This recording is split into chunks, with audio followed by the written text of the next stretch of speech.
Le texte, il est en drapeau, il est aligné à gauche. Quand on fait de l'habillage, visuellement, ça donne mieux si on le fait sur un texte justifié. Et je vous montre le style de paragraphe utilisé par le texte là, c'est texte principal. Même si le calque est verrouillé, je vais pouvoir télécommander l'aspect du texte. Le calque de texte est verrouillé, les blocs texte ne sont pas accessibles. Il n'y a pas de problème, je vais modifier le style texte principal. Je double-clique à droite ici. D'abord, j'enclenche la case aperçu pour voir ce qui se passe derrière. Dans retrait et espacement, je retrouve ce qu'il y avait dans la palette paragraphe en fait. Et à la place de aligner à gauche, je vais dire justifier à gauche.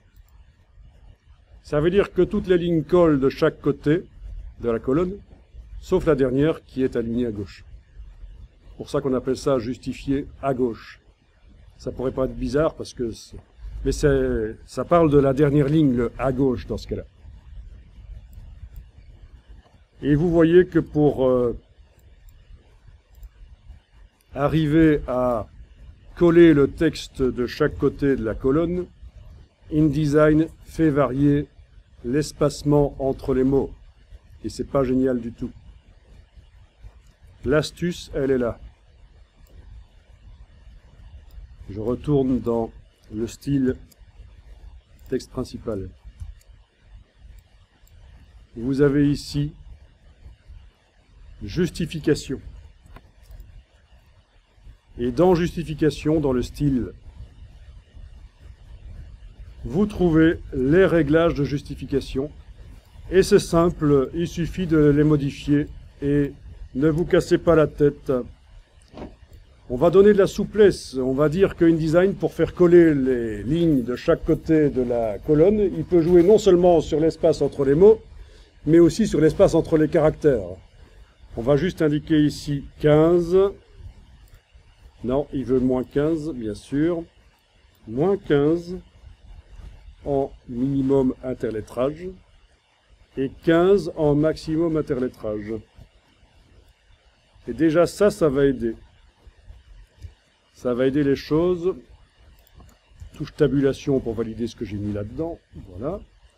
Petite case aperçu que je coche et je décoche. Est-ce que vous voyez la différence? C'est évident.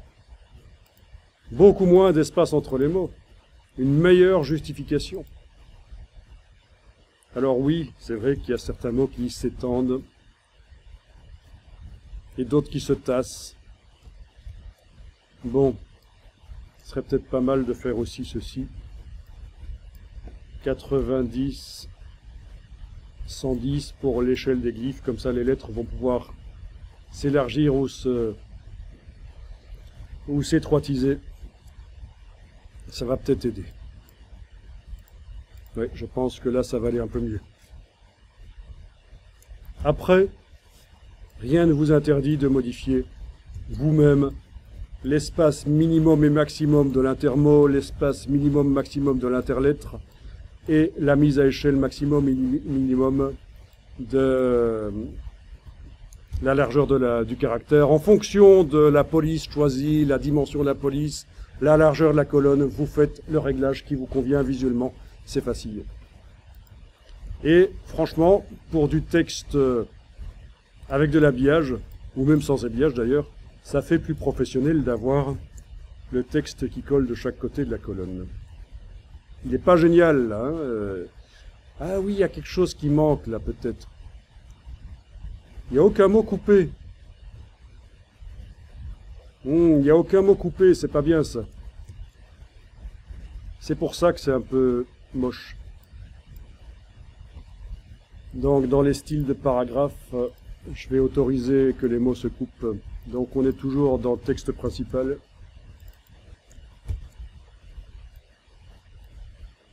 Césure, c'est la coupure des mots. Je l'enclenche. Ça va aller mieux. Il y a des mots qui peuvent se couper maintenant. Et alors, il faut bien vérifier que dans format de caractère avancé, la langue utilisé est bien indiqué, parce que sinon les mots vont se couper n'importe où.